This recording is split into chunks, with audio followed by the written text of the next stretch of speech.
जय लक्ष्मी माता। देव उठनी एकादशी की आप सभी को हार्दिक शुभकामनाएं। भगवान श्री हरि विष्णु आपकी हर मनोकामना पूरी करे। तो आइए जानते हैं इस वीडियो में देव उठनी एकादशी की तिथि के बारे में। पंचांग के अनुसार इस साल कार्तिक माह के शुक्ल पक्ष की एकादशी तिथि की शुरुआत 11 नवंबर को संध्याकाल 6:47 पर होगी। वही उसका समापन 12 नवंबर को संध्याकाल 4:04 पर होगा। इस प्रकार 12 नवंबर को देव उठनी एकादशी है। देव उठनी एकादशी व्रत का पारण 13 नवंबर को सुबह 6:42 से लेकर 8:51 तक है। इसके अगले दिन तुलसी विवाह का पर्व भी मनाया जाएगा। कार्तिक मास में देव उठनी एकादशी व्रत किया जाता है। इस शुभ तिथि पर भगवान विष्णु जी की उपासना और व्रत करने का विधान है। मान्यता है कि इस व्रत को करने से सभी कार्यों में सफलता प्राप्त होती है और विष्णु जी प्रसन्न होते हैं। धार्मिक मान्यता है कि कार्तिक माह के शुक्ल पक्ष की एकादशी से भगवान विष्णु 4 महीने के योग निद्रा से जागते हैं, इसलिए इस दिन देव उठनी एकादशी का पर्व मनाया जाता है। इस दिन से शुभ और मांगलिक कार्य शुरू होते हैं। इस शुभ तिथि पर जो भी व्रत करते हैं और विधिपूर्वक भगवान विष्णु और माँ लक्ष्मी जी की पूजा अर्चना करते हैं, साथ ही विशिष्ट चीज़ों का दान करते हैं। मान्यता है कि इस एकादशी व्रत को करने से जातक को सभी तरह के पापों से छुटकारा मिलता है, साथ ही शुभ फल की प्राप्ति होती है। मान्यता है कि इस दिन सच्चे मन से उपासना करने से साधक को विष्णु जी का आशीर्वाद प्राप्त होता है और घर में सुख समृद्धि का भी वास रहता है। देव उठानी एकादशी, जिसे प्रबोधिनी एकादशी भी कहा जाता है, हिंदू धर्म में एक महत्वपूर्ण पर्व है। यह दिन भगवान विष्णु की पूजा के लिए विशेष रूप से महत्वपूर्ण माना जाता है। इस दिन को लेकर मान्यता है कि भगवान विष्णु 4 महीने के बाद नींद से जागते हैं, जिसे चातुर्मास कहा जाता है। चातुर्मास के दौरान भक्त भगवान विष्णु की उपासना करते और विशेष रूप से इस एकादशी के दिन उपवास रखते हैं। इस पर्व का महत्व इस बात से भी बढ़ जाता है कि यह विवाह के लिए शुभ माना जाता है। बहुत से लोग इस दिन पर अपने विवाह की तिथि तय करते हैं।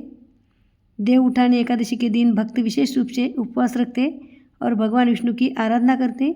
इस दिन का पालन से भक्तों को मोक्ष की प्राप्ति होती है और उनके सभी पाप मिट जाते हैं। इस एकादशी का एक और नाम है प्रबोधिनी एकादशी, जिसका अर्थ है जागरण। इस दिन भगवान विष्णु की आरती की जाती है और भक्त उनके प्रति अपनी भक्ति व्यक्त करते हैं। इस दिन विशेष रूप से तुलसी की पूजा की जाती है, क्योंकि तुलसी को भगवान विष्णु की प्रिय माना जाता है।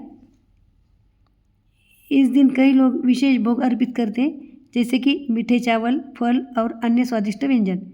इसके अलावा भक्त इस दिन दान भी करते हैं, जैसे कि अन्न, वस्त्र और अन्य आवश्यक वस्तुएं। दान करने से पुण्य की प्राप्ति होती है और व्यक्ति के जीवन में सुख समृद्धि आती है। देव उठानी एकादशी का एक और महत्वपूर्ण पहलू यह है कि यह दिन भक्ति और साधना का प्रतीक है।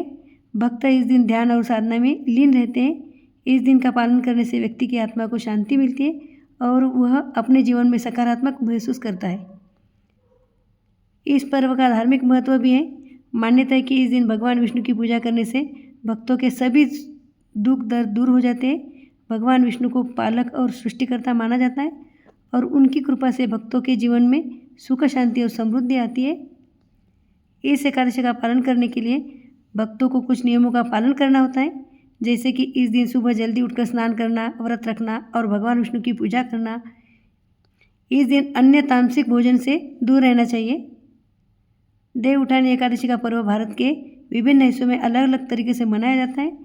देव उठनी एकादशी का पर्व है जो हमें भक्ति, साधना और सामाजिक एकता की ओर प्रेरित करता है। यह दिन हमारे जीवन में सकारात्मकता और शांति लाने का एक साधन है और हमें भगवान विष्णु की कृपा प्राप्त करने का अवसर देता है। अंत में यह कहना उचित होगा कि देव उठानी एकादशी का पर्व न केवल धार्मिक दृष्टि से महत्वपूर्ण है, बल्कि यह हमें अपने जीवन में संयम, साधना और भक्ति के महत्व को समझने का भी अवसर प्रदान करता है। इस दिन की पूजा और व्रत रखने से हमें अपने जीवन में सुख, शांति और समृद्धि की प्राप्ति कर सकते हैं।